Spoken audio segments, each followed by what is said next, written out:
Bienvenida o bienvenido a esta exploración. Hoy nos sumergimos en un texto anónimo bastante particular.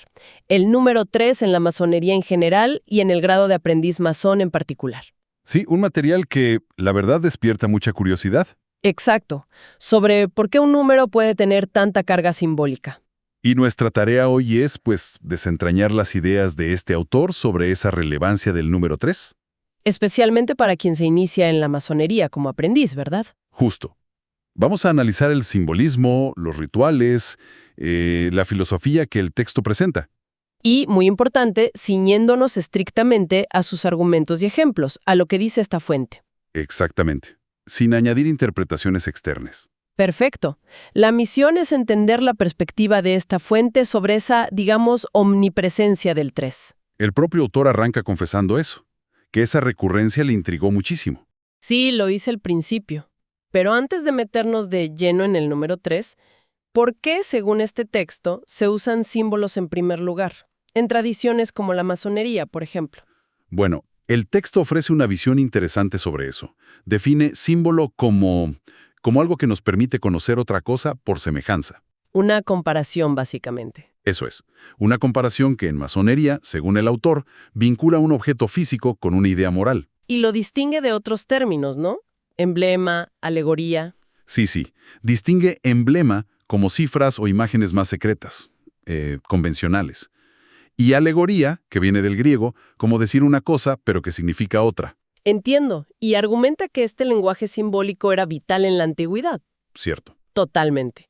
Como una forma de comunicar ideas abstractas, morales, bueno, antes de que existieran otros métodos. Casi como un lenguaje sagrado perdido. Así lo plantea el texto, sí. Un lenguaje que se perdió en la remota antigüedad. Entonces, la pregunta es, ¿por qué persistió en ciertas tradiciones? ¿Qué dice el autor? Pues da 4 razones principales. La primera, simplemente por tradición. Por pura inercia histórica, digamos. Algo así. La segunda, por necesidad histórica, para operar discretamente frente a poderes civiles o religiosos que podían ser intolerantes. Tiene sentido, claro. En ciertos contextos históricos, eso era fundamental para sobrevivir. ¿Y las otras dos? La tercera es más filosófica. La idea de que el simbolismo hace la enseñanza moral más profunda, menos árida. Como que cala más hondo. Eso. Y la cuarta es que, según esta perspectiva, solo a través de los símbolos se accede a antiguos misterios. Ajá. Y además, facilita una comunicación universal entre iniciados, más allá de idiomas o culturas. Entendido. O sea que, para este autor, los símbolos son una herramienta pedagógica y un lenguaje universal dentro de esta tradición. Esa es la idea que transmite. Vale. Ahora sí, la gran pregunta del autor. Si los símbolos son importantes, ¿por qué específicamente el número 3? ¿Por qué es tan omnipresente? Aquí es donde el texto despliega su argumento central, la universalidad del 3. A ver, ¿cómo es eso? Sostiene que la masonería no se inventó la importancia del 3. No fue una ocurrencia. Sino que la adoptó. Exacto. La adoptó al observar su presencia constante en sistemas religiosos, mitológicos, de todo el mundo. El autor da muchísimos ejemplos. ¿Podríamos resumir el patrón? Sin entrar en toda la lista, que parece larga, pero ¿cuál es la idea clave? La idea clave es que casi todas las culturas parecen haber estructurado parte de su visión del mundo en tríadas, en trinidades. Ah, mira qué interesante. Sí, menciona ejemplos egipcios, Osiris, Isis, Tifón, Vale. griegos. Las 3 gracias, las furias, la trinidad hindú, Brahma, Vishnu, Shiva. Nórdicos precolombinos. También. Odín, Vili, Ve en Escandinavia, Huitzilopochtli, Tlaloc, Tezcatlipoca en México. Y claro, la Trinidad cristiana y muchísimos ejemplos del 3 en la Biblia. Entendido. Entonces, el argumento es, miren, el 3 ya está cargado de significado por todas partes. Eso es. La masonería simplemente reconoció ese patrón que ya existía y lo utilizó. Exactamente. Y para reforzarlo aún más, el autor busca patrones del 3 también en la naturaleza y en la propia existencia humana. ¿Cómo hace eso? Pues agrupa las cosas en tríos. Los 3 reinos, animal, vegetal, mineral. Ajá. Las 3 medidas del tiempo. Pasado, presente, futuro. Las fases de la vida.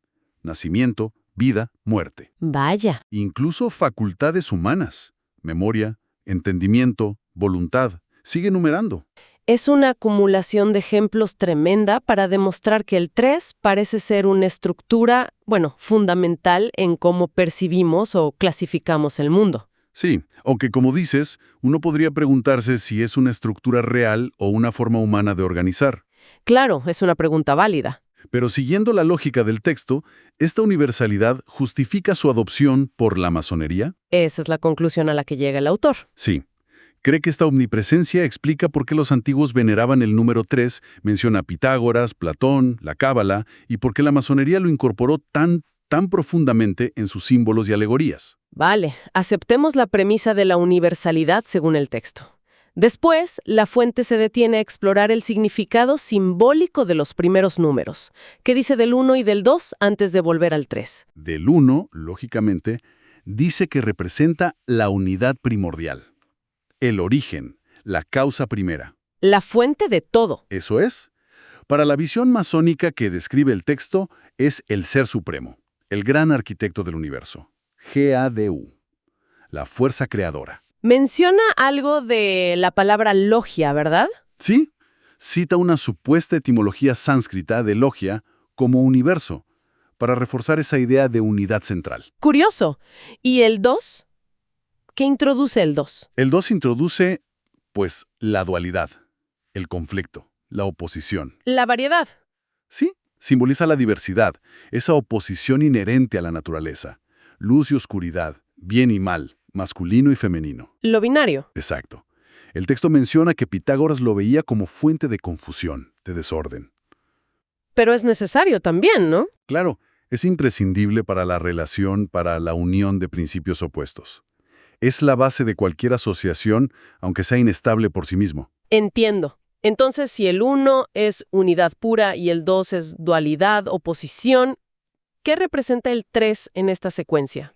El 3 es la resolución, la armonía, la conciliación. Ah, reconcilia los opuestos del 2. Justamente, es la primera estructura estable, la perfección inicial.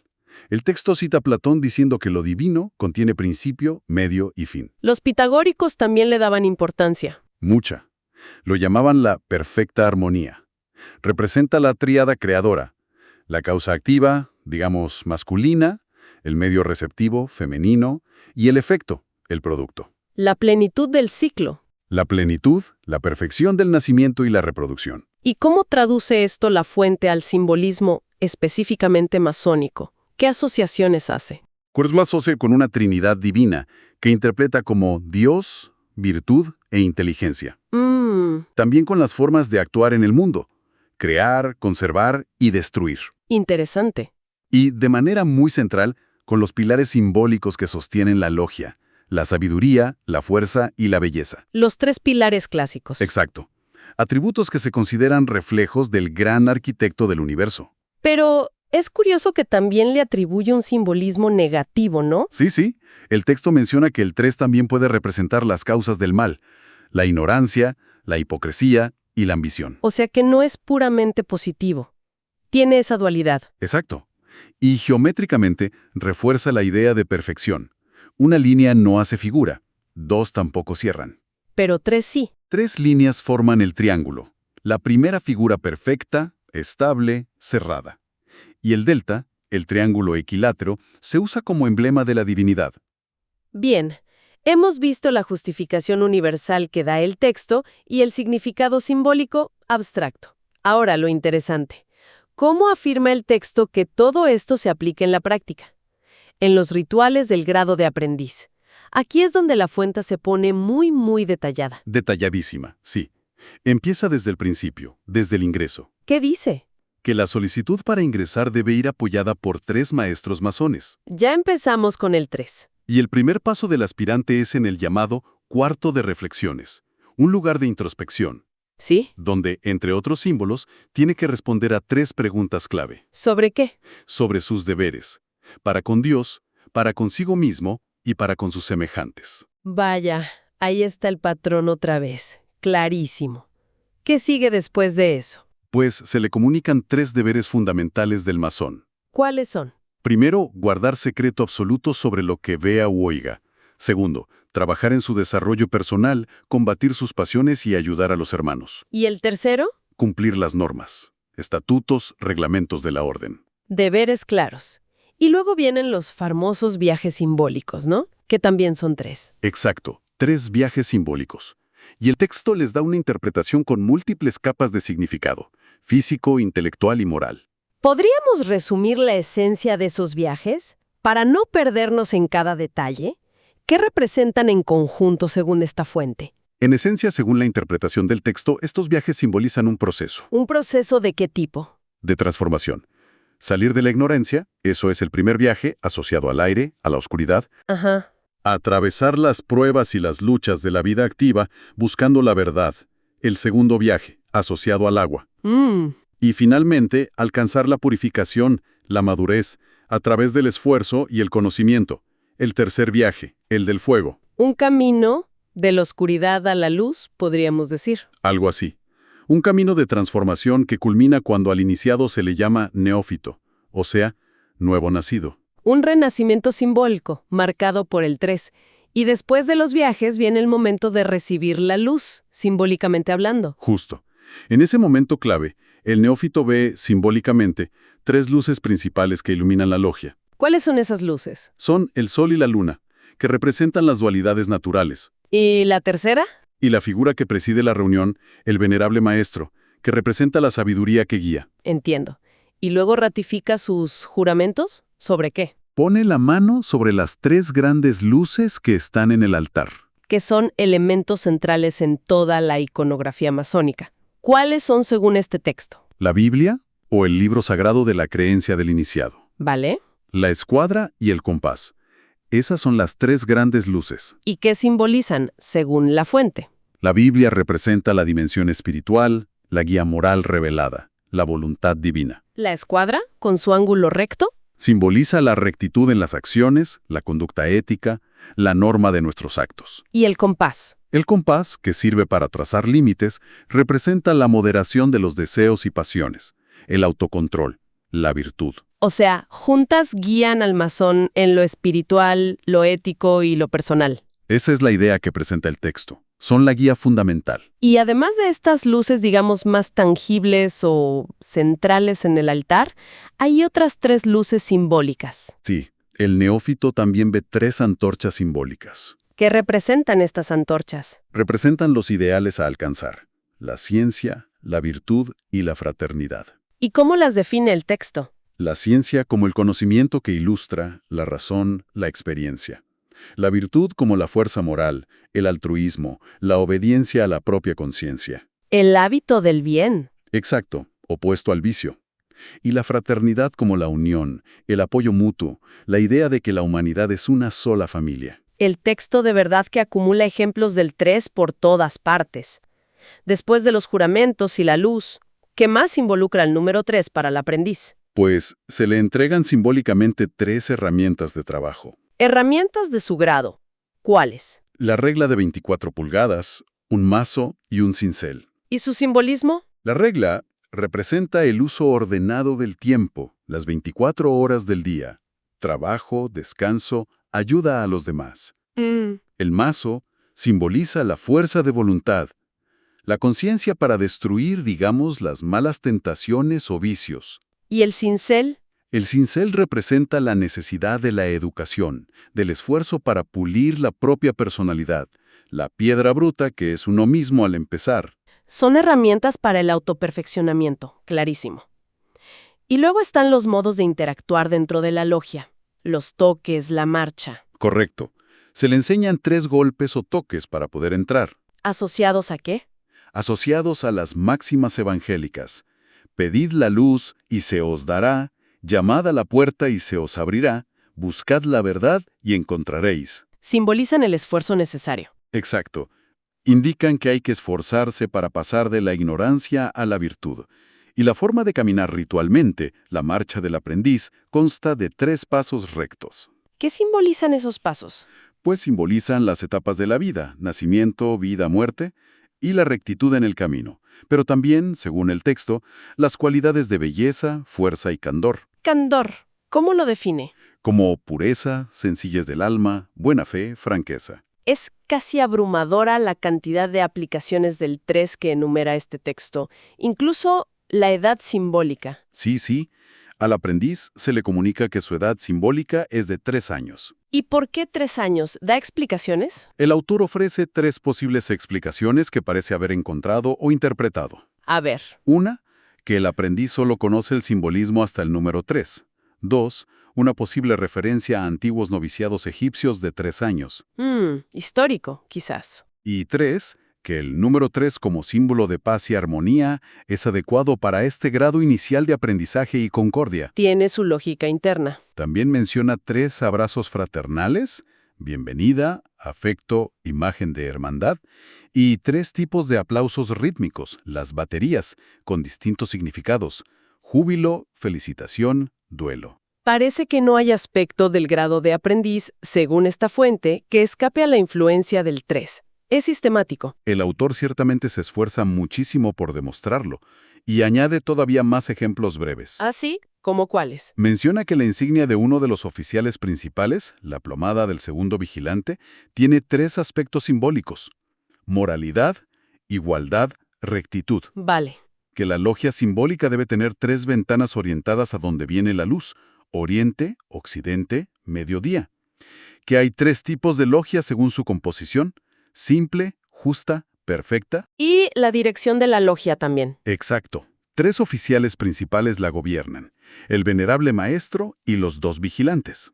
Aunque luego dice que 5 la componen y 7 la hacen perfecta, pero el gobierno es de 3. Y por supuesto la estructura fundamental de la masonería simbólica, en 3 grados: aprendiz, compañero y maestro. Fundamental.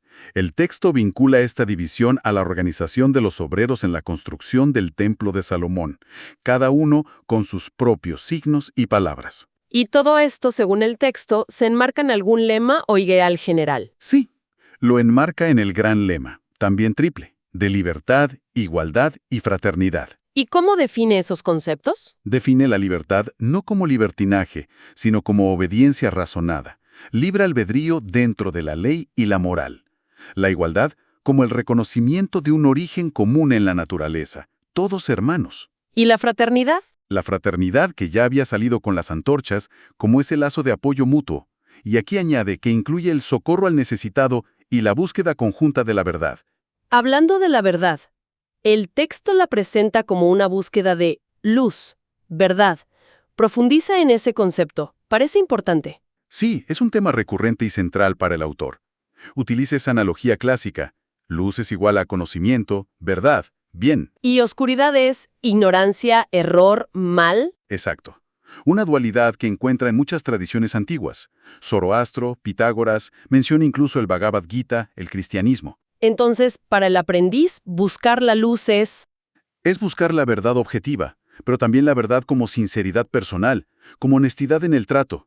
El texto incluso le da un matiz casi, espiritual, como una cualidad innata para recibir emanaciones espirituales. Una conexión más profunda. Podría decirse. Distintivos masónicos más: virtud, que ya definió como fuerza moral y altruismo; honor y misericordia. ¿Cómo define honor y misericordia? El honor como esa cualidad de conducirse con dignidad, por conciencia, no por miedo al que dirán. Y la misericordia como la compasión activa, el deseo de ayudar ante el sufrimiento ajeno. Entiendo. Y menciona una divisa de la orden también triple. Sí, unir, ilustrar y hacer feliz a la humanidad. Y la regla de conducta para el aprendiz la resume en silencio, laboriosidad y paz. Parece un ideal bastante elevado, un camino muy estructurado. Pero el texto también advierte sobre peligros o vicios, ¿no? Usando de nuevo el número 3. Efectivamente, casi al final de su análisis, advierte sobre 3 vicios de los que deben huir los masones: ¿Cuáles son? la calumnia, la murmuración y la conversación ociosa o chismosa. Vaya. Describe el daño que causan a la reputación y a la armonía del grupo. ¿Y cuál es la recomendación para combatirlos? La recomendación es, primero mirarse a uno mismo, corregir los propios defectos antes de andar criticando a los demás. El trabajo empieza por casa. Exacto. Y si hay que señalar una falta ajena, hacerlo con discreción, con prudencia y siempre con una intención constructiva, no destructiva. He entendido. Entonces, recapitulando un poco la visión de esta fuente, el número 3 no es para nada arbitrario en la masonería de aprendiz que describe. Para nada. Se adopta por su resonancia universal en mitos, naturaleza, filosofía. Simboliza armonía, perfección, principios clave como sabiduría, fuerza, belleza. Ujú. Y se aplica de forma metódica, casi exhaustiva, en cada paso del ritual y la simbología inicial. Sí, para inculcar deberes, virtudes y guiar en ese camino hacia la luz o la verdad que mencionábamos. ¿Crees que es una síntesis justa de la perspectiva del texto? Yo creo que sí. El texto argumenta de forma muy exhaustiva que el 3 es como el código fundamental sobre el que se construye simbólicamente todo el primer grado masónico. Conectando principios universales con prácticas rituales muy concretas y un ideal ético. Exactamente esa es la línea argumental. Ahora, el propio autor cierra con una reflexión final interesante. Casi una advertencia y también en forma de tríada, ¿cómo no? Cierto, cierto. Lo menciona casi de pasada al final. Dice que existen 3 clases de masones. ¿Cuáles son esas 3 clases? Los masones de nombre, o sea, los que solo llevan el título. Los masones por conveniencia, los que buscan beneficios personales, contactos, etc. Ajá. Y los masones por convicción, aquellos que están comprometidos de verdad con los principios que se enseñan. Y añade una frase final bastante directa. Sí, una frase popular. Y al que le venga el saco, que se lo ponga.